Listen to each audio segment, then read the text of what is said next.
I feel like there is this concern that chasing excellence and being gritty and caring about your achievement is a kind of zero-sum game with happiness and life satisfaction.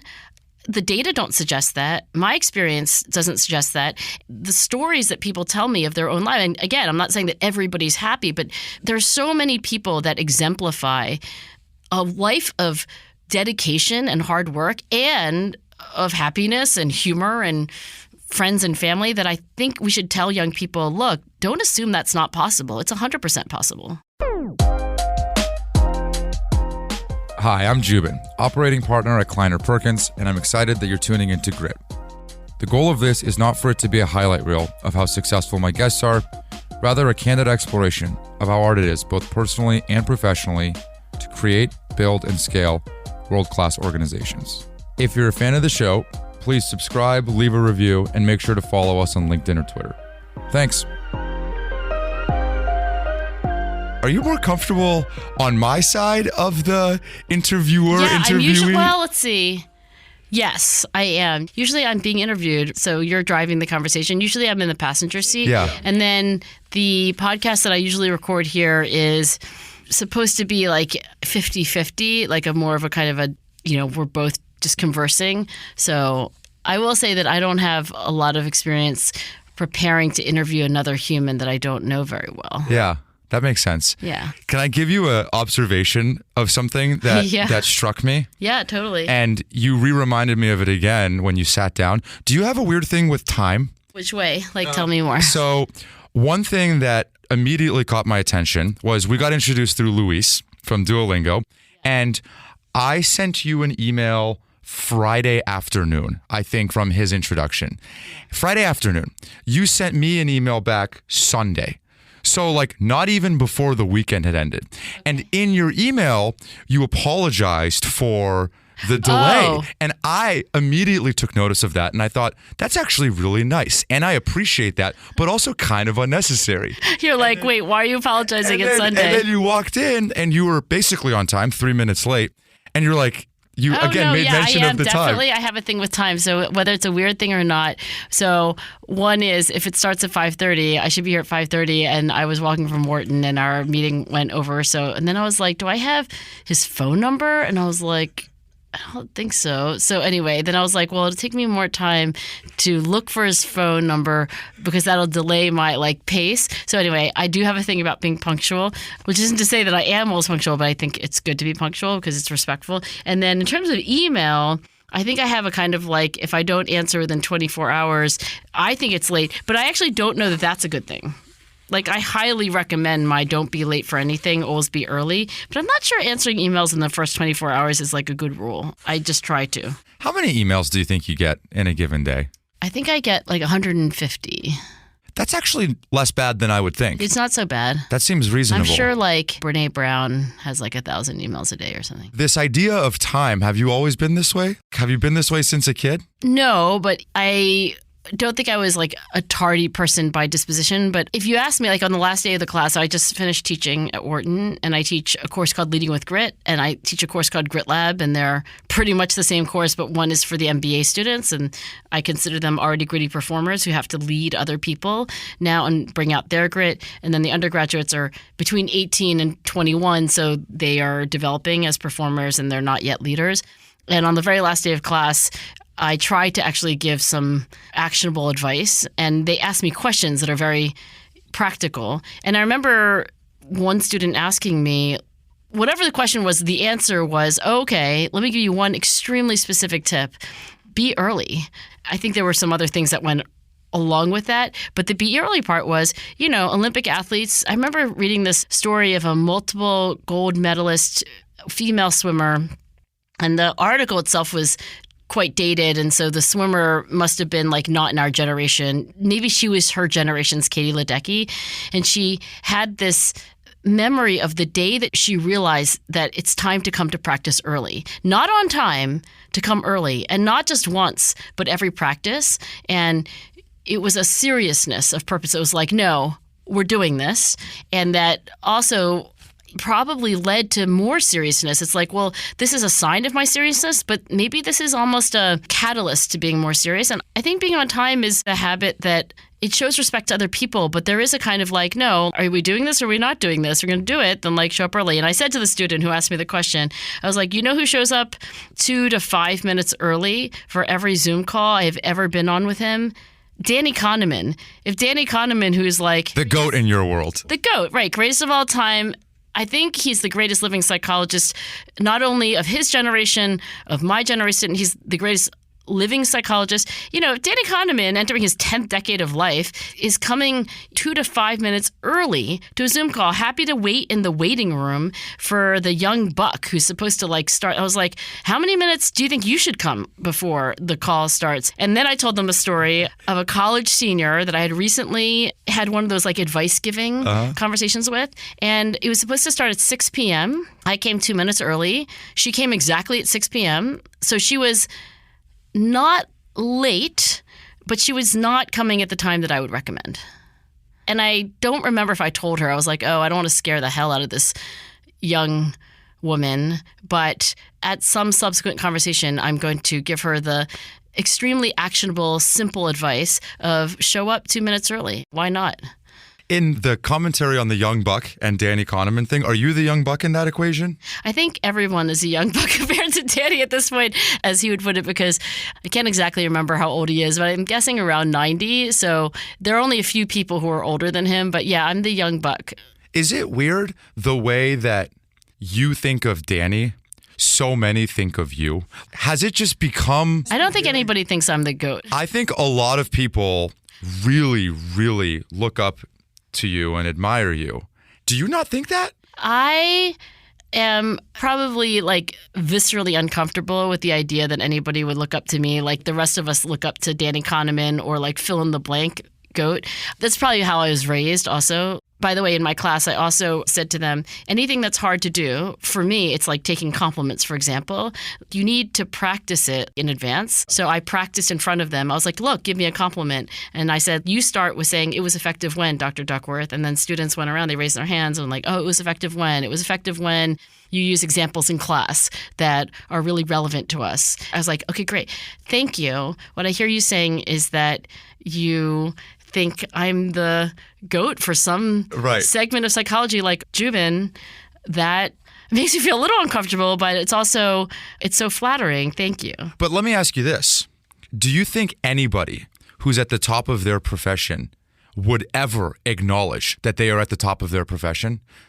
Yeah, I think the deeper question is, where is the waterline in the head of that person for like how well they're doing, for example? Somebody who's...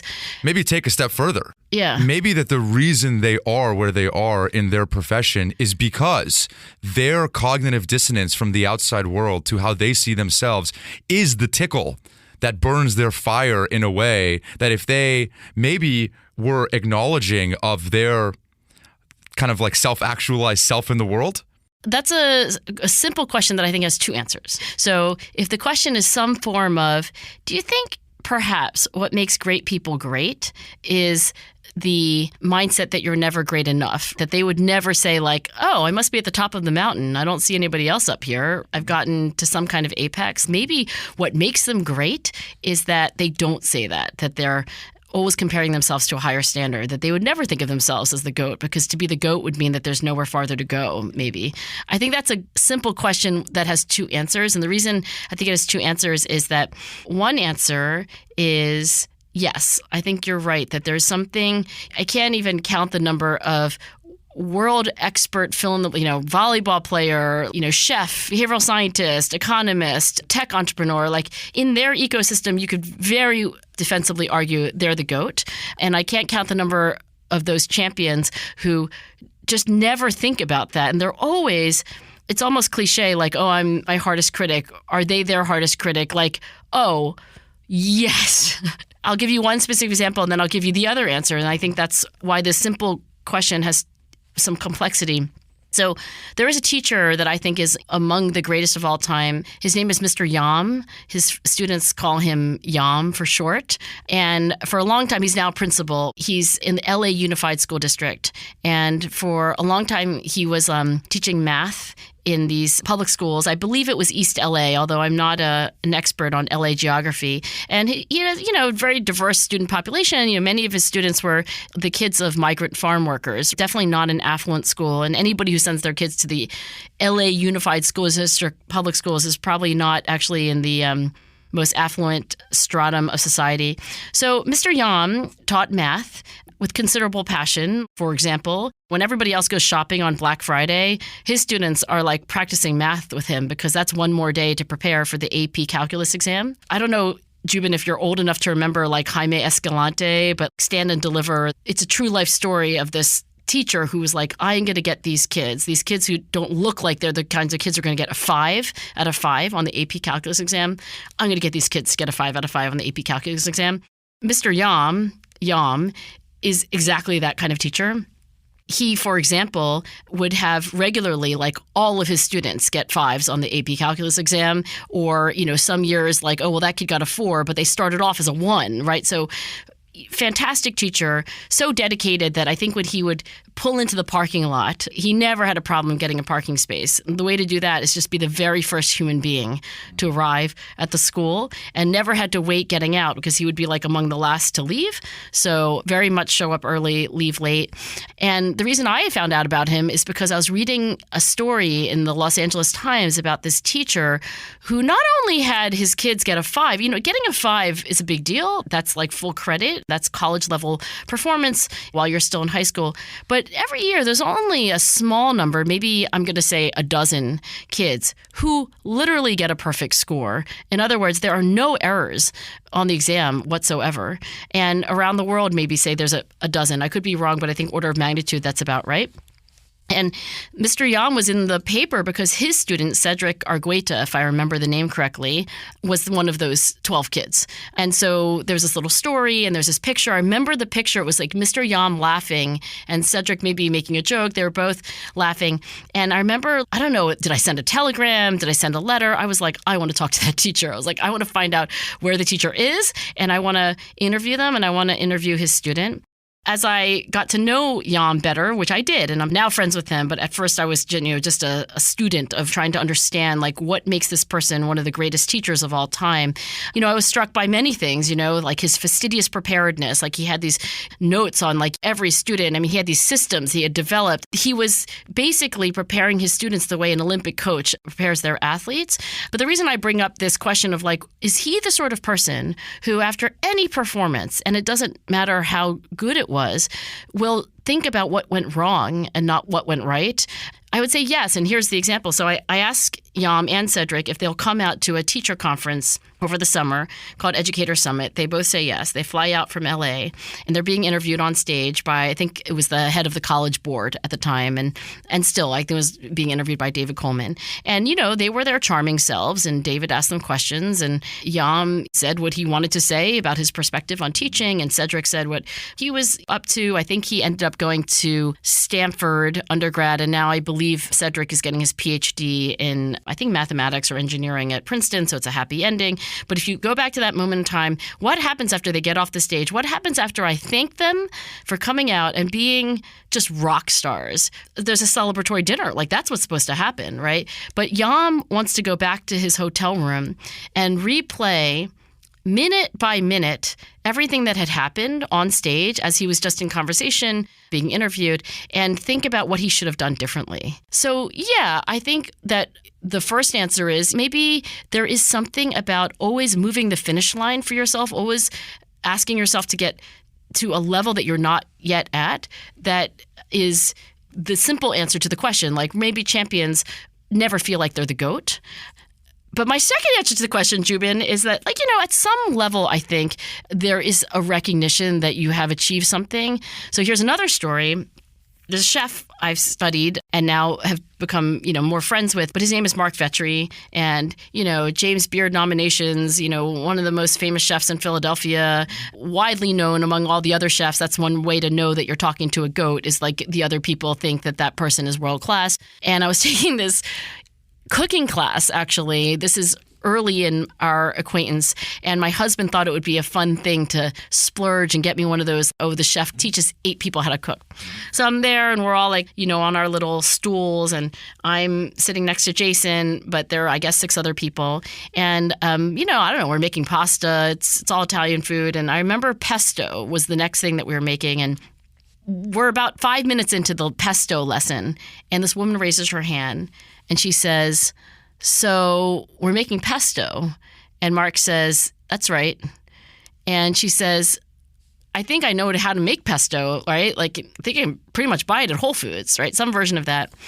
And he puts down his knife or whatever, and he leans forward just a little bit, and he looks her in the eye, and without any animosity, but with considerable pride, he says, "This pesto is going to be better than the pesto you buy at Whole Foods." And she says, "Why?" And he says, "Because I know how to cook." And he picks up his knife and he proceeds. So I think the second answer to my question is, I think when you're Danny Kahneman or a triple gold medalist or Marc Vetri, there is at some level a recognition and a justifiable pride that you're pretty good at what you do. Yeah. So these people are able to keep both things in mind.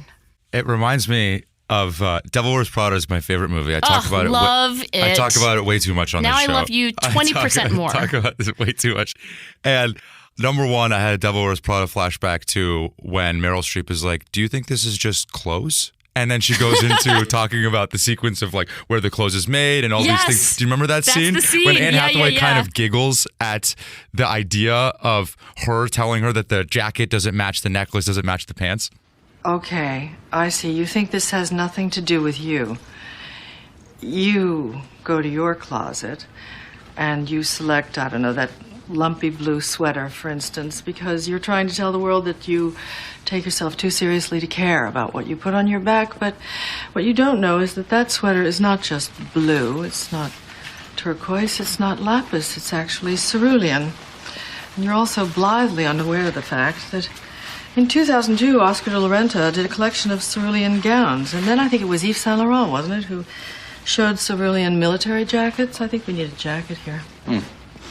And then cerulean quickly showed up in the collections of 8 different designers. And then it filtered down through the department stores and then trickled on down into some tragic casual corner where you no doubt fished it out of some clearance bin. However, that blue represents millions of dollars and countless jobs. And it's sort of comical how you think that you've made a choice that exempts you from the fashion industry when in fact you're wearing a sweater that was selected for you by the people in this room.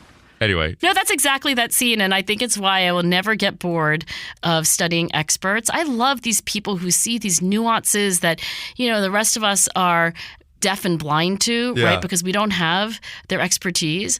And so, in that moment, I think Miranda, right? Was her name Miranda? Yeah. I think there was pride. I don't want to say that these champions who are always their harshest critic and always looking for what they could do better, I think they do allow themselves some pride at times. Before I ask you a bunch of questions about grit, are you over talking about it? And I'm being like somewhat facetious, but also kind of serious. Like your whole identity has been wrapped around this concept of what you have defined as grit.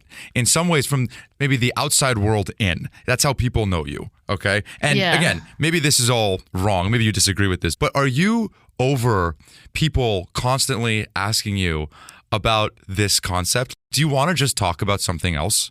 I will never get bored of talking about grit because to me, it's less about, you made this questionnaire and then you did a little bit of research showing that it predicts achievement and that it's not related to IQ or other measures of talent. That's not why I won't get bored of talking about or thinking about grit. I will never bore of the subject of excellence, human excellence in the endeavors that we choose to do as humans. And that could be somebody free soloing a mountain face. It could be like a figure skater. It could be somebody who makes pesto. Like anybody who's chasing the top of the mountain and then as soon as they get there looking for a bigger mountain to climb, like nothing could be more fascinating. So I don't get tired of thinking about it, of talking about it, of trying to understand it better. There is, though, I think, for me, another mountain. To me, if I can, as a psychologist, try to understand where the hell it comes from. I think what I was able to do when I wrote the book Grit is to capture on paper a portrait of these people and a little bit of what's inside their head, their mindsets, their attitudes, their habits. But I think what's interesting to me is to ask, like, well, where'd they get those mindsets and habits and attitudes? How do I be a little more like them? And I think that takes you outside of someone's head, and it raises the more complex question that I don't have a complete answer to yet. Like, well, who mentors these people? What are the people around them like? Physically, if I follow them around with a camera, do they live in the same kinds of spaces that we do? Do they change the places that they live and the people they're with? So that's what's occupying me now. Is dissatisfaction a prerequisite to grit? I think that you have to be not only satisfied with being dissatisfied, I think you have to chase dissatisfaction. I think people who are complacent, or they're almost chasing complacency, right? You know, what is life? Like, life is to be satisfied, right? Life is to feel comfortable, to feel enough. If that's your life philosophy, which, by the way, I don't think is any morally better or worse than the kind of philosophy that I think gritty people live by, then you'll never, I think, be truly world class, because there's a lot of sacrifice in grit. But this kind of dwelling in dissatisfaction, chasing dissatisfaction, speaking personally, how old am I? I'm 53. I'm going on 54. I'm quite obviously over the halfway point in my life. I don't want to waste a single moment kind of hanging out and being complacent, like not professionally, for sure. Do you want to instill that in your children? Would you take it that far? Meaning, is being satisfied being dissatisfied can be a very lonely place to be. And I think chasing greatness is something that I think you feel the toll of that. Do you think that it is a lonely place? What makes you say that? In my mind, it's kind of you against you. In my line of work, it's very lonely at the top for CEOs because they have very few people around them that are doing the thing that they're doing in the same way that they're doing it. And so I think if you're really pursuing a unique form of greatness, it becomes very lonely because you don't have many people to commiserate with what's who going on. Understand, who would have the same response to the same situation. And even other authors can't really relate to the things that maybe you're going through in that way. And so what about CEOs? What about CEOs? Don't they just bond with other CEOs who are at the top of some other industry? I think they do, and I think they commiserate, relatively speaking, on, man, it really sucks when we have to fire XYZ person.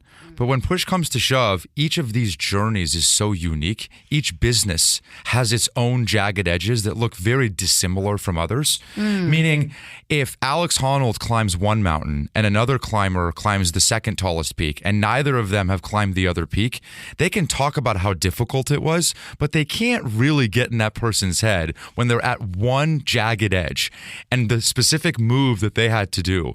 That's where I think it becomes very lonely.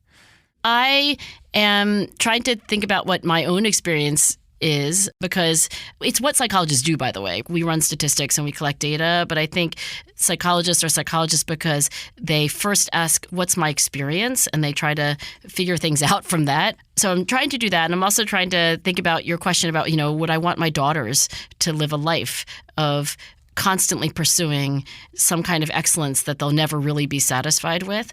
Which is what your father instilled in you, correct? Yeah, and my father was a great example of how to be miserable, right? So there's a good cautionary tale in my dad's life. I mean, not to say that he was miserable every moment of the day, not to say that he didn't at some point feel a certain pride or satisfaction. But I want to say this. Certainly it's possible to be very gritty and successful and miserable. But I think it's also possible to be gritty and successful and happy. I think it's possible to be gritty, successful, happy, and whatever the opposite of lonely is. I don't know what the antonym of lonely is. First of all, let's start with data. If you just look at the general population, or if you look at samples of people where people's grit scores are all over the map, or they're not all exceptionally gritty. And you look at measures of happiness, which is something that for a long time psychologists didn't think you could ever measure, but it turns out to be unbelievably simple. You just ask people some version of how happy are you. Generally, the one item that is used in international surveys is overall, how satisfied are you with your life? which is very important. Not how satisfied are you with your performance last night, Mr. Yam, on stage. Would you do anything differently? But overall, Yam, Angela, Jubin, Luis, how satisfied are you with your life? And if you look at that correlation, if you look at that data, it's a positive correlation. The grittier you are, the more likely you are to say, yeah, I'm satisfied with my life overall. So I don't think the data, just on the face of it, would suggest that it's absolutely inevitable that you're going to be lonely. I think of the people that I've studied, some of them are unhappy, but I think many of them are happy and they're unlonely. Probably not so much because like they found other CEOs, but because they have found companionship romantically, right? I'm not lonely because I'm married to Jason Duckworth. I'm pretty sure I'd be a whole lot lonelier if I weren't. So when I think about my daughters, whose names are Amanda and Lucy, as you know, who are home tonight from college, so it's a good day to be asking me that. Sorry, Amanda and Lucy, I'm taking Mom's time away. It's okay. They're making dinner, and then I told them that we were having this conversation and that we would all eat dinner afterwards. They're totally cool with that. I mean, I would say to them the same thing I would say to any young person, which is, I think these days in particular, there's a lot of worrying that kids are working too hard and they're getting stressed out too early and too much, and that we expect too much of them, and that we should expect them to work a little less, or they're burned out already and they're 18. I've had 20-year-olds ask me questions about work-life balance, and they're very concerned about setting off on their career trajectories with a sustainable pace. And I will tell you, I hope I don't get canceled for this, but I'll tell you what I really think. I think if you're 18 or 20 or 22 and you're already thinking like, gee, I wonder how I can make this a 9-to-5 career. Like, I really want to make sure there's ample time to like not be thinking about work. I say to them, well, look, I hope you sleep enough. Any life where you are not able to sleep as much as your body needs to sleep, something's wrong. I hope you can exercise enough. I think if you don't have a schedule that enables you to exercise pretty much every day, there's something wrong. I hope that you have friends, and I hope the time that you have with your friends, you can really be there and not skimp, something I did probably too much when I was their age. But I was like, if you take the 168 hours you have in a week, and you subtract all the time you might possibly need or want for sleep, and then you subtract the amount of time that you would want to exercise, and then you subtract the amount of time that you would want to spend really quality time with your family and friends, you know what? What's left is more than 40 hours. It is. And if I were your age, and I were at the peak of my mental and physical powers, I would not be asking, gee, how do I set a course for a 9-to-5 life? Why would you do that? Why not grind? You're so smart. You have so much energy. Don't you want to do something where you want to run down the stairs, as I often want to do, like, oh, I want to read this. I want to talk to this person. I feel like there is this concern that chasing excellence and being gritty and caring about your achievement is a kind of zero-sum game with happiness and life satisfaction. The data don't suggest that. My experience doesn't suggest that. The stories that people tell me of their own life, and again, I'm not saying that everybody's happy, but there's so many people that exemplify a life of dedication and hard work and of happiness and humor and friends and family that I think we should tell young people, look, don't assume that's not possible. It's 100% possible. Did you enjoy writing the book? Writing Grit was, at the time, the hardest thing I had ever done. And you had just said maybe 10 minutes ago, you immediately, once that was done, began to look for another peak. And so even you... I had sushi first. I remember ordering sushi. I was like, I think I deserve getting takeout sushi. I think you did too. So, how do you square this idea that you know that the ride is the thing that you should be enjoying, because once you reach the mountaintop, you're going to go look for the next thing, but then not enjoying the ride? How do you square that? This age-old question, is success a journey or a destination? Which, by the way, many people have said, including Arthur Ashe. He's my favorite person who said it, Wimbledon champion, and also a beautiful writer. So if anybody wants to ask this question and who said it first, I don't know. But definitely Arthur Ashe said success is a journey, not a destination. And for a time, I had the habit of asking every person I was interviewing the question, is success a journey or destination, as the last question I would ask them. I have so far not gotten the answer, oh, it's a destination. But what does that mean? Well, there is actually research on this from researchers at Stanford Business School, and you should link to it in the notes for your podcast because the paper is really cool. So this research at Stanford Business School where you randomly assign people, if I recall correctly, to either metaphorically think of success as a journey versus thinking about success as a destination. If people are actually making reasonably good progress, and these are the kind of people you're talking about, they are successful, right? That framing of success as a journey is very helpful. It's very motivating. They may be thinking about all of the things they're learning. They're kind of not done yet. So in other words, it wins. It's better to think of success as a journey in that research, in most of the studies. I will say that the destination has to matter. I mean, I'm watching the Naiad documentary on Netflix. I don't know Diana Naiad. I have never interviewed her, but somebody who's training to swim from Cuba to Florida and does it repeatedly over her career, failing with near fatal results every time. You could say, oh, well, that's an example of somebody who considers the pursuit of the goal more important than the achievement of the goal. Okay, maybe that is where her head is when she wakes up in the morning and she does it again and she does it again. But she absolutely wanted to check off that goal. I mean, her own words, her own writing. When you ask a champion, like, does the gold medal not matter? Do you not actually care if you finish the novel? It is both, but I think the reason why that phrase, success is a journey, is so charismatic and so motivating to people is that I do think that champions are able to not obsess about the destination. And maybe because they are enjoying the journey of getting better, if you actually watch the very last moments of Diana Naiad's TED Talk, she actually brings up this metaphor. And then she says, for her, it's the person she becomes on the journey. I feel like all of these things are true. I cared about finishing the book. It would not have been the same if I had had the same journey but not achieved the destination of finishing the book that I wanted to write. The journey was very important. It is what I thought about most days when I woke up. And I do think this word character, which Naiad may have used, she certainly, I think, implied, I think there is something about the character that you show and you develop on a very hard journey that is very satisfying to me. I will tell you, my answer to the question overall, how satisfied are you with your life? I'd be like, what's your scale? 0 to 10, I'm an 11. Is it 0 to 100? I'm 120. I'm really happy. Like, I really am. I work so hard. I wake up and I have a cup of tea. And even while I'm drinking the tea, I'm working. I'm like, okay, that's when my day starts. I open my eyes. I try to think of a few good things in my life. And then I work. And then I work pretty much all the way through. I take a break to exercise. I hope to be present when I'm talking to somebody like you. But then maybe half an hour before I go to sleep, I read a little bit and then I do it again. And sometimes I don't know if it's Saturday or Sunday or Wednesday because my weekends are a lot like my weekdays. And I'm doing that because I want to. Do you ever feel guilty? About what? Maybe personally, I feel the same way about work. It doesn't feel like work to me. I've learned from my parents that they had a job when I was growing up. They're scientists. It was a job. They got a lot of intellectual stimulation from it, but the conversation at my dinner table was about the kind of challenges of the job. Both my mom and stepdad were scientists, so they understood each other's worlds really well. They actually both worked together.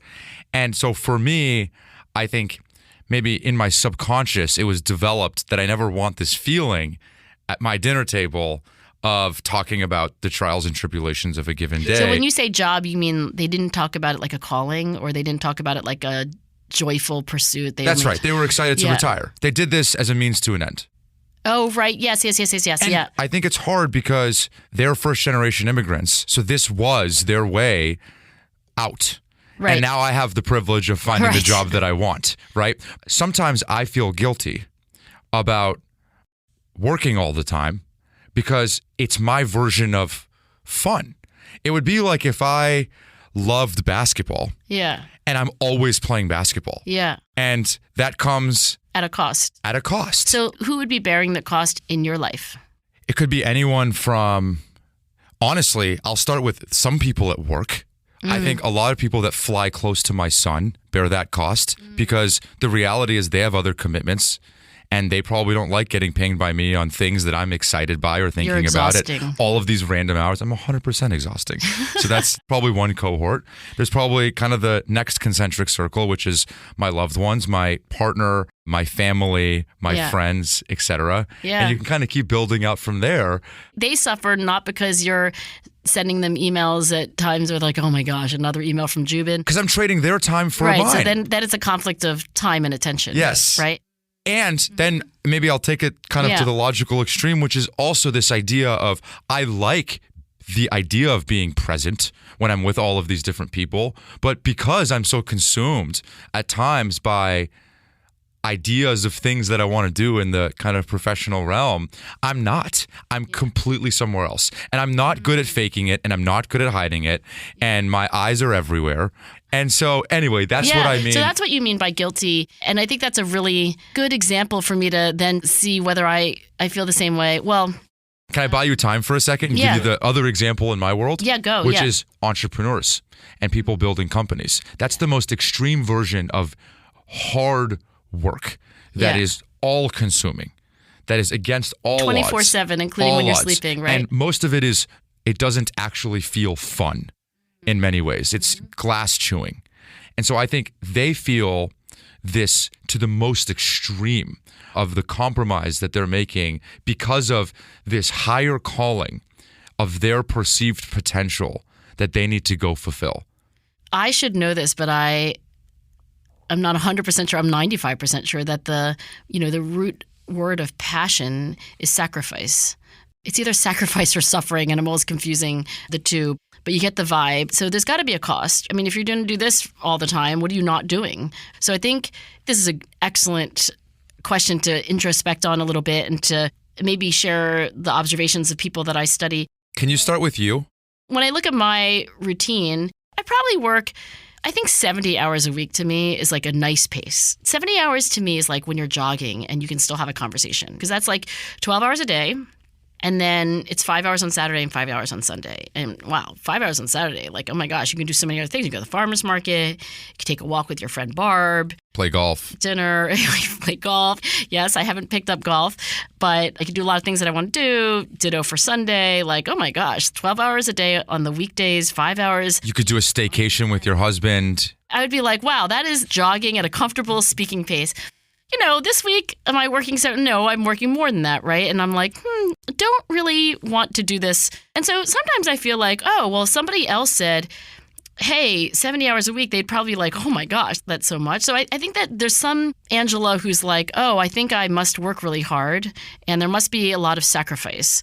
There must be a cost and what's being given up and how am I managing that? But there's another me who's like, it doesn't feel like that. I guess I don't have a glass chewing career either, right? Like I don't have to do some of the really hard things that entrepreneurs have to do or investors, right? And by the way, I live a life where mostly I get hugged, literally. Like I see my students and they literally hug me. I had a couple of hugs today. They leave me thank you notes. They bring me cookies. I try to do a good job, but I'm not fighting anyone. I mean, there are a million jobs in the world that are just tougher than mine.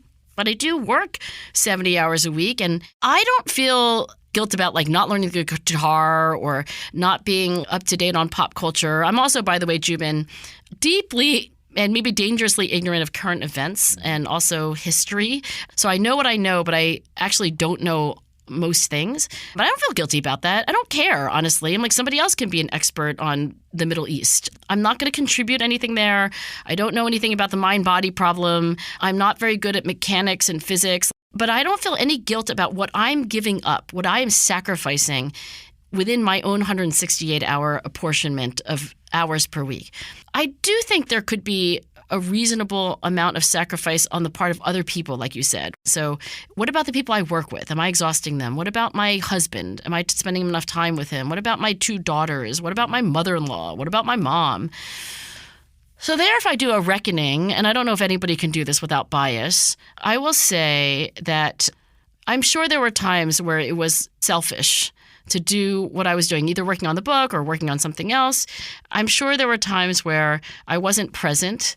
I mean, I have this picture in a photo album. I think my daughters were showing me. I guess we were shopping for mattresses, and I was on one of the mattresses, but I was like reading a stack of scientific papers. And I think the caption was like, Mom getting work done while we shop. And I have countless little drawings of my daughters when they were really little. And it's like, Mommy, Daddy, Amanda, Lucy, and then like they're all normal, and I have a laptop in front of my face with like just the crown of my head barely visible. So clearly there were probably times where I was being selfish, and I should feel guilty because I was not doing things that were better for everybody else. Within my own life, I don't feel like that. And now I have the advantage of being an empty nester. You know, my husband grinds, I grind. We see each other at dinner. We see each other in the morning, and we're just not the kind of people who want to spend our lives hanging out and relaxing, so we're compatible that way. But I'm guessing that you, Jubin, don't feel that guilty. Personally? Yeah. I don't really have a choice, is kind of my feeling. It's just what I am. And there's an alternate bizarro world where I feel horrible all the time, and I am constantly thinking about how others perceive me in this form. And therefore, I change my behavior. I start to create more, in air quotes, balance in my life. And I fucking hate myself. You know, I soft and squishy Jubin. I hate that Jubin, you know? You don't want to be that Jubin. Well, I'm just not sure I'm wired to be that Jubin. That's just not. Yeah, and whether genetically or like life experience, but like the Jubin you are. Yeah, right? That's like right. It's not your character. What was the second thing behind grit that your data showed you? If there was like a list of things, grit being at the top, that was the precursor to the people that you studied of like, this is the thing that made them so high achieving. What was number 2? Oh, you mean what is it other than grit that makes people high achieving? Like what was the second most obvious one? If you were to write another book, which you are, which we'll get to, but if there was a word. Yeah, no, but that's not what my book is about. Like, I think the thing that I was going to study as a PhD, if I didn't study effort, what led me to grit was just the psychology of effort and, you know, the psychology of achievement. And then I was like, oh, who are these people who are really successful? What is the nature of their effort and what's in their heads that makes them want to do this?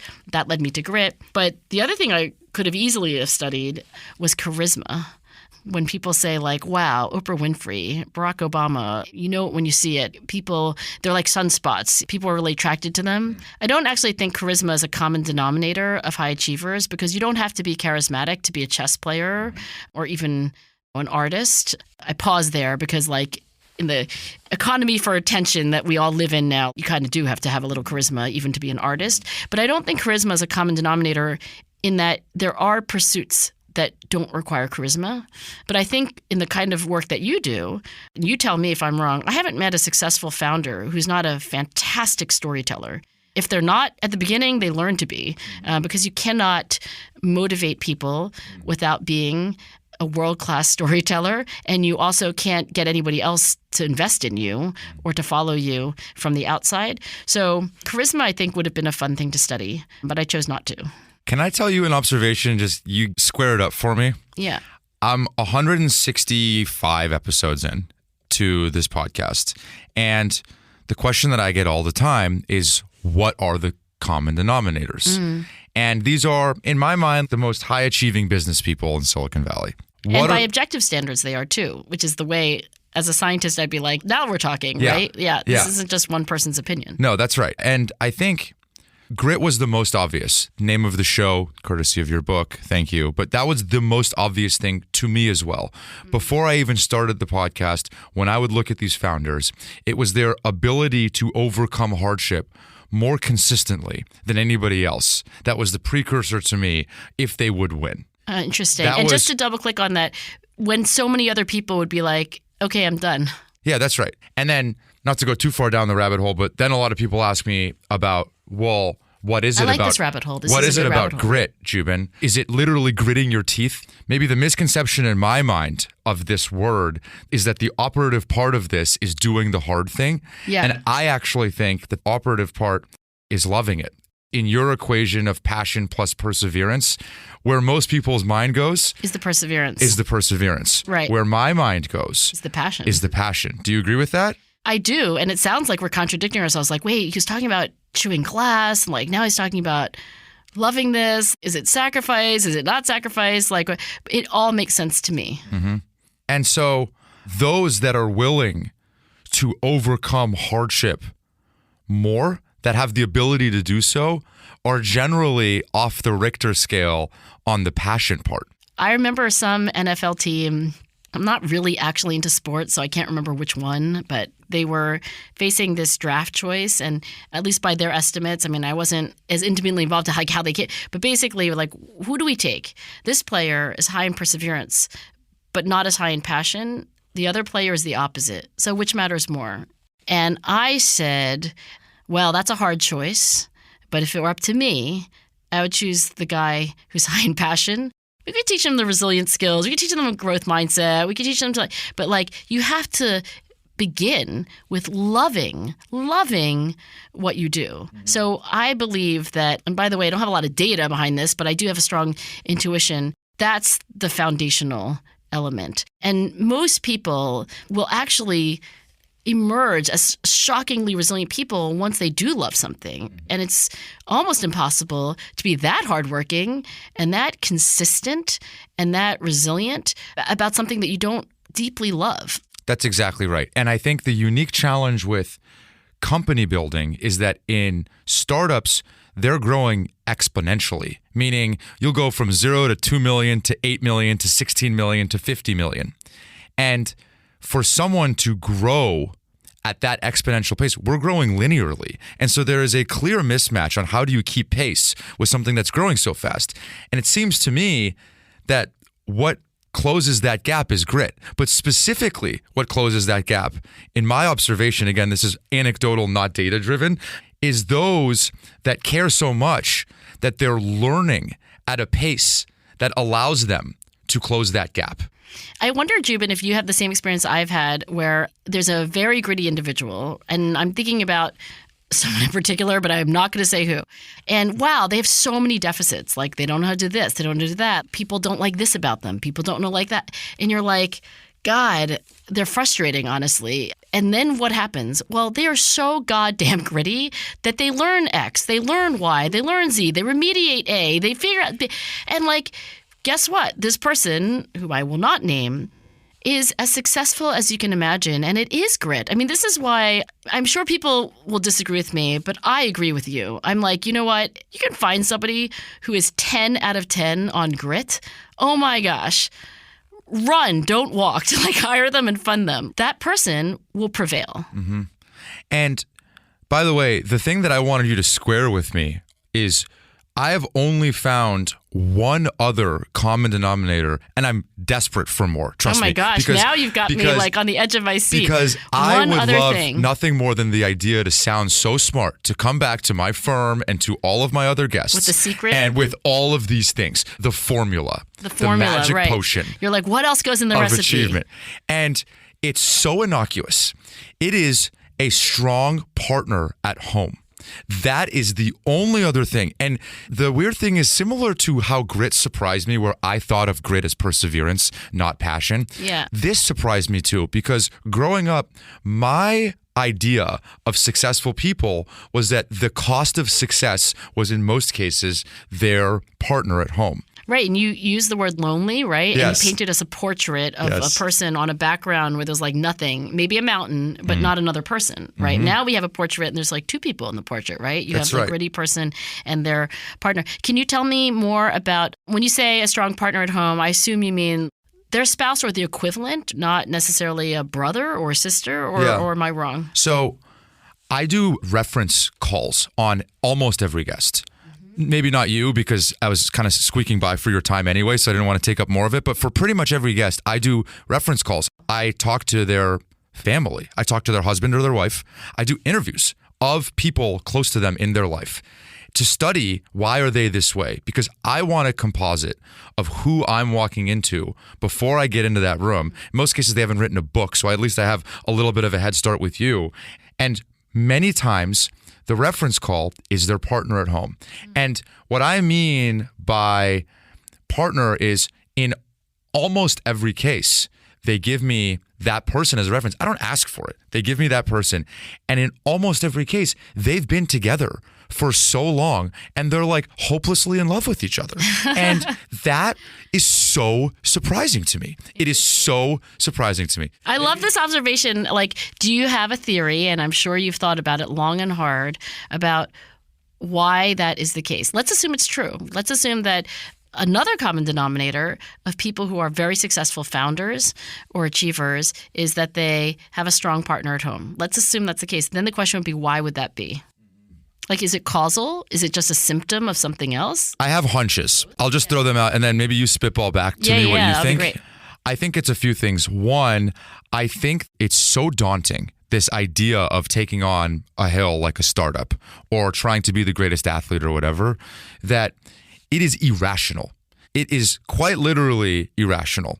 You're so untethered from reality with your ambition that I think there needs to be almost a counterweight that's grounding you to like real life and the world. It seems to me that a partner is a really effective channel to tether you back to the real world. To like have this perspective. Yes, it's just a counterbalance. Yeah. That reminds you of the things that also matter in your life, whether that's the rest of your family or your kids or the random movie that you want to watch. That's one.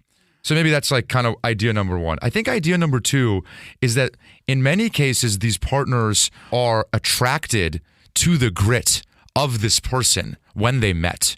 And so I think that there's this thing that happens where if you're an entrepreneur, most people are telling you you're fucking crazy. Most investors are telling you no. Most employees don't want to work for you. You're trying to get funding. You're trying to do this. You're trying to do that. If you're in sales, you hear no 9 times out of 10. And I think that with a partner, generally speaking, they were gritty before. And maybe they just found a new vocation that they've excelled in. And so maybe, again, I don't know, I'm theorizing, but like maybe that support system is really, really important to push you and give you some belief that you think you have, that the outside world thinks you have, but that deep down there is this insecurity that maybe a reminder is really helpful. And maybe just to put a bow on this and I'll shut up, is someone asked me, what's something that most people believe about you that you don't agree with? So my answer, I think, was that I am more insecure than most people would think. And the voices in my head are not how you think of me. Right. There's an asymmetry between what people would think is going on in your head, like the little inner monologue, and what it really is. And I think I have a great partner at home. And that person is, at the times when you need it most, I think just there to remind you that what you're doing is to go fulfill your calling. You're doing it because of the journey, to go fulfill this potential that you see in yourself. And so anyway, I think when you said, what's number 2, right? And I was like, I don't know, what are you talking about? And you're like, well, what's number 2? I was thinking about, well, other characteristics, other aspects of character, or other talents that people. What I love about your answer is your number 2 is not that person. It's a whole other person. It's something about their situation. It's about the strong partner at home. So right there, super interesting. Okay, so what I hear you saying is like, look, who knows, but maybe what that person is like a tether to some perspective. And that's very helpful, especially helpful for somebody who tends to get obsessed about something and maybe lacks that. The second thing is just that foundation, the support system, that especially maybe during times of confidence-threatening episodes in life. If I'm hearing you right, I would agree with those things. And I think there's more to unpack there. I think the third thing might be, who's the sort of person who's able to have that kind of support? I think there's also what we would say in psychology or social sciences, like selection bias. Like if you are investing in someone, you're like, oh my gosh, they seem to have these like fantastic relationships. And maybe this one in particular, like you learned a lot about that person, didn't you? Because like not everybody is able to do that, right? Attracts another person, is able to stay in a relationship. So I think there's information in kind of who ends up in a really strong, stable relationship. There's also information in like what they're getting out of their speculation, at least. Do you see the difference? Like one is selection, one is development, one's like selection bias, one's causal. But again, speak personally. So I'm madly in love with my husband. I decided the day we met that we were going to get married. He decided a little bit later than that, but I don't think it's possible to be any more in love with somebody than I am with Jason. I don't think it's I mean, every day I wake up and I'm like, wow, I am so loved. I say that almost out loud, and sometimes I do say it out loud. And everything that you say rings true. Would I be able to do what I'm doing without Jason? I don't think so. I guess there's a question that's kind of more and more relevant, which is, have you, Jubin, found that there are two people at home, one the strong partner for the other, and they're both really gritty? Or do you find like Diana Nyad with sidekick Bonnie, but Bonnie's really like just basically you get 2 for 1. You get 2 human beings and one pursuit of excellence. Do you find symmetry in the people that you fund, for example? I think the discovery process is not quick. And I think, unfortunately, it's a pretty quick exchange between me and the partners at home. So probably worth exploring more. Yeah, power couples. I think that would be a whole other thing. That would be. I'm thinking that there will be power couples. I think there are a lot of pursuits where it's like, no, these are just 2 people who are cooperating in one project. I think it's more the latter. I think it's more that they're just really symbiotic. So you think there's more symmetric couples Yes. that are like they're both pursuing their excellence and like they just No. I think it's the opposite of that. Yeah, that's what I thought. Right, yeah. I think that's probably true. Yeah. Yeah, I think that's probably true. So can I give you my second Devil Wears Prada moment? Oh my gosh, of that I had? course. Yes. So, and we might have to bleep this out so your editor doesn't kill both you and I, your publisher, but you sent me the first chapters of the next book. Yeah, I did. As a Google Doc with open access, so that's a lot of trust. It was amazing. I'm going to earn your trust, and I didn't share it. Good. Thank you, Jubin. And it reminded me of when Meryl Streep asked Anne Hathaway to get the kids the Harry Potter books before their train ride. Yeah, the unpublished next Harry Potter book. Yeah. I was on the train reading it. That's what I felt like. Oh my gosh. I love that. The more references to The Devil Wears Prada or Meryl Streep or Anne Hathaway, actually, for that matter, the better. But yes, I sent those to you telling you that they weren't complete, right? I haven't finished the book. No, I felt like I was cheating. Like there was comments in there. Oh, yeah. It's all how far in are you? Like 60%, 80%? Probably like 65% or so. It depends on how many chapters there end up being. Title of the book is? I was going to call it Easier, but I've had second thoughts about that. Huh. I was going to call it something like Change Your Situation to Change Yourself, but like, what matters is what's before the colon and not what's after the colon. I was going to call it Easier because the book is about how gritty people are trying to do great things, but they're not just working harder, which I think is a common misconception. Like, oh, you work 60 hours, maybe you work 70 hours. Like, you work a 9, make it work a 10. No, they're trying to actually figure out situations, people, places that make the project easier. So I was like, oh, I'll call it Easier. But I think that might not be the right title, in part because if you don't understand the first lesson, which is that nothing in this life comes without hours and hours and hours of dedicated hard work, then you will get nowhere. And I don't want to mislead by having a title that suggests that there is some shortcut way to excellence. So if this book were only bought by hardworking people, I think Easier would be exactly the right title. But I haven't thought of a better one yet.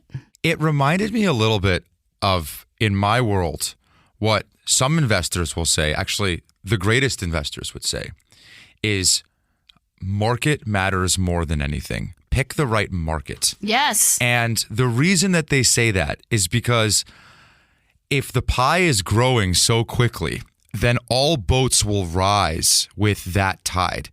But if a tide is growing, barely inching up or going down or receding, then you're really fighting. You're fighting the current. You're fighting the current. And the thing is, this is why. 2 things. I hardly know what investors do. Like, you'd be like, oh, do you know what I do? And I'd be like, not really. But there are these 2 investors and I can't even tell you what kind they are. Maybe it's private equity. Maybe they run a hedge fund. But I know their names, Marc Leader and Roger Krauss. And they're great guys and they're very successful. And I don't know exactly what kind of investing. But we were talking about this general topic and they said, oh, well, the advice we give young people, 40% of success is that you're in the right industry. I think that sounds like, the market matters more than anything. 40%, if you're a young person, you're figuring out what to do. It's like, did you pick the right company in the right industry, right? So that's 80. 20% is everything else. It's grit, it's talent, it's everything else. And the reason I think this parable or this lesson, it's not a parable, maybe we should make a parable, it needs to be said again and again to young people is that I think the most ambitious, hardest working young people learn at some point in life a very dangerous lesson. And that is no pain, no gain. They learn this kind of, I want to go to bed tired. I want to feel the muscles aching. I want to feel like I gave it all I could give. And the mistake that they can make when they take that lesson is that's victory. Success is basically trying really hard. And if you're not winning, then try harder. And I think they miss this kind of pick the right market, choose a situation that's easy for you. And I think that is actually the spirit of this book. Of course you should work hard, but the first and most important thing is to be in a situation where effort has a return on investment. I had an aha moment when I was reading this where you mentioned something about therapy. I can't remember where it was in the book, but it really lit a light bulb for me because I've tried to do therapy for I cannot tell you how long to quiet some of the voices between my ears. And it doesn't seem to work for me. Is that right? It does not seem to work for me. What happens for you? In my mind, it seems that if I were to apply the principles of this book, that maybe the reason that therapy wasn't working for me is because it focuses so much on my response to the environment rather than changing the underlying environment. The environment itself. But so much of therapy is focused on how I deal with either Jubin, past how are you or thinking current, about this? past or current environments. Can we think about this a different way, right? It's all about your response, your thoughts. I have to agree with you. I think that a great therapist, one of the lessons of the book is if it's not working, maybe you should change your situation. So it may or may not be that therapy won't work. Maybe Jubin needs a different therapist. But I think a great therapist will ask the upstream question. Yes, we should think about how Jubin's responding to things emotionally, behaviorally. Of course, we want to talk to Jubin about his thoughts, what led to those actions. Let's think about how we understand the world we live in, Jubin. But I think a great therapist would ask the fundamental question, which is Jubin in the right situation? Is Jubin in the right market? Is he in the right company? Is he living in the right city? And I think those preliminary questions, if you will, the earliest questions you can ask, sometimes we just get so drawn our attention into are we trying hard enough? Are we thinking about things the right way? Are you in the right goddamn situation? And I don't think I wrote about this in the book yet. Maybe I will, maybe I won't. But my husband and I lived in the suburbs of Philadelphia. We raised our girls there, partly because we didn't have enough money to buy a house that was big enough in the city. At the time, they were growing up. It was the perfect suburb, had a great playground, terrific schools. But there was a time where we made an intentional decision to pick up our roots and relocate to Center City, Philadelphia, because we're really city mice. We're not country mice. And we're like, oh my gosh, terrific. We'll walk everywhere, go out and get an iced coffee, walk to the museum. It's great. And that decision, should you just look up for a second and be hold on, maybe it's not only about changing my response, emotionally. Maybe it's not just thinking about things the right way, having the right mindset. Maybe sometimes the best thing you can do to improve your life is to change your situation. I think that in some ways obvious prescription is lost, especially on the hard workers in the world. I think that's very, very well said. How do you think about changing the situation versus exerting personal effort to overcome a challenge? I think, how does that paradox live in your mind? They're not exactly either or, but I think when most people think about overcoming a challenge, you mentioned a moment ago, Jubin, it's like gritting your teeth. It's like steeling yourself. So what research shows, including research that I haven't yet published, is that when people think of something that's hard to do, they really think of their willpower. It's like them against the situation, right? Okay, can you fight harder? Can you overcome your situation? There is a kind of incredible Hulk machoism to that, I think, honestly. It's oh, can you overpower the circumstances that are against you? And I prefer a kind of James Bond smart. It was well, what would be a clever way? What would be a way to figure out how to do this without Herculean effort, without kind of just pushing against the situation? Is there a way that I could move to a different situation or change the situation in a way that I'm not pressing against it? But I think there's something so ingrained in us about the heroism of, this poem that we all love, Invictus, you're captain of your fate, you're master of your soul. I mean, there is this imagery in that poem that I love too. I love the poem Invictus. And I think sometimes saying those things to ourselves is very important. But I think well, you're on a ship and you're being tossed on the ocean and like you're going to just sail against the wind. Why don't you try to find a different part of the ocean to sail into? Like couldn't the currents be going with you? So I think there is a kind of strategic maneuvering that for a lot of us feels like cheating. I mean, actually, when we do research with people, we're like, oh, what do you think about changing your situation so that you can't eat junk food? What if you just like didn't put things in the pantry that were unhealthy? They're like, oh, that would be cheating. I'm supposed to use willpower. It's like, no, you're not. And as somebody who has studied willpower for 20 years alongside grit, actually I've done more research on self-control and willpower and that kind of behavior change than I have on grit and high achievement. I will tell you that willpower sucks. It's really not a reliable ally. And so my motivation to write this book in part was that I think a lot of really hardworking people take the dangerous lesson of like hard work is really great because they miss the obvious thing, which is obviously the market matters more than anything. Would a cynical view of the book be that we have far less willpower than we would like to believe or admit? I don't know if that would be a cynical view of the book, but it would definitely be like if ChatGPT read my book and spat out like a one-liner, there's a chance that ChatGPT might spit out that one. It's definitely something I say over and over again. And I think it's something that call up any social scientist who studies behavior change and goal setting and healthy behavior, exercise.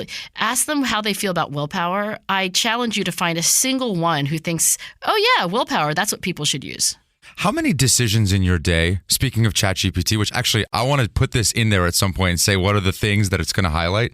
How many decisions in your day have you ChatGPT'd away? Have you automated away? Where in your environment, how much have you taken away decision making? Okay, well, when you really take away decision-making, you're not even using ChatGPT. When you're really taking away decision-making, you're in what's sometimes called neural autopilot or habit mode. And as you may have gotten to, but maybe not, Jubin, because I think I moved around the chapters, and I think now this one's toward the back. So you may not have read this, but the brain has two systems. One is the goal system, and one is the habit system. The goal system is any conscious deliberation at all, even if you use ChatGPT, which, by the way, if you ask me that question, I mean, all the time. I mean, I use it as much as I can so I can get better at it. But like ChatGPT fixed my garbage disposal. ChatGPT like to help me fix the refrigerator. ChatGPT told me that I should be buying canned artichokes instead of frozen artichokes for the particular dish that I was making. So that's all the goal system. Even when you're using Google or ChatGPT, you're using your prefrontal cortex, you're thinking, you're making cost-benefit decisions, you're using rules of thumb. That's all the goal system. What is the habit system? The habit system is truly neural autopilot. That is when you have a cue and you don't think about anything. You just execute. So you walk into the bathroom, you reach for the toothbrush, you start brushing your teeth. You're not thinking, I wonder if I should pick up the toothbrush and brush my teeth right now. You just do it. Someone says, hey, how are you? You say, great, how are you? That's the habit system. So if you ask me how much of my daily life is on the habit system, like how much is on neural autopilot, I don't really know because that is the nature of neural autopilot. You're not really consciously aware of what you're doing. But research best estimates are about, let's say 45 to 50%. I won't footnote about like why this, but let's say nearly half of your daily behavior is likely completely automatic. Yeah, it's like the Steve Jobs thing where he only wore the black turtleneck every day. I think there is a kind of like, well, the less I can burden my goal system with, not only Steve Jobs and, fill in the blank, Marc Zuckerberg. Like, there are a lot of people who seem to kind of have taken Barack Obama, like who have taken to heart this idea that like some decisions can just be non-decisions because you're doing them on, but also William James and other great thinkers. I mean, I think every philosopher has recognized at some level that virtue, anybody who's thought about this seriously, I should say, not all philosophers particularly think about, but a life well lived, virtue, doing the right thing, so much is about getting the habits to be good habits and not bad habits. So if you ask me the question like, Angela, are you intentional about that 50%? Let's call it half, just round numbers. Like say half of what Angela does is on autopilot. Have I been intentional about getting those habits to be good habits and not bad habits? 100%. I assign in my class, every student has to develop a habit, and I do it with them, and I do it I do all the homework that my students do. And so I'm constant. Luis Von Ahn, who we both know, oh my gosh, every high performer is thinking about how can I put these good behaviors into habit mode? So I'm no different. I'm just like you and everyone else. I'm like, oh, what can my morning routine be expanded into so that I can like piggyback yet another good habit and get my bedtime routine and get my like, what's the first thing I do when I come to a meeting? I'm trying to get everything I can into habit mode, but I have to get it into the habit mode the right way, because you can also spend half of your life doing things habitually, but they're not necessarily good habits. They could be unhealthy habits.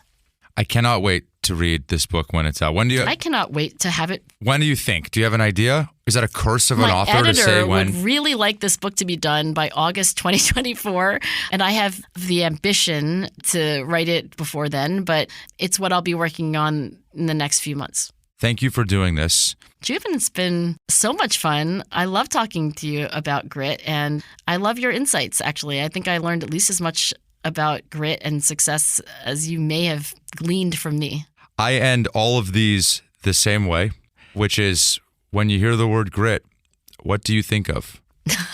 I can't believe I'm asking you that question. That's a loaded question for me. I got to be honest with you. That was an outer body experience asking you that question. When I think about grit, what do I think of? Could be a person, thing, expression. When I think about grit, I think about excellence. I think the Greek word for excellence is arete, and I don't even know if society cares as much about excellence as we have in decades past, but I will always care about excellence. I will never get bored of watching people who are constantly trying to do something just a little bit better than they did yesterday. It will never tire me to see that craft. So when I think about grit, I think about excellence, and I think that's what keeps me interested in the topic. Angela, thank you.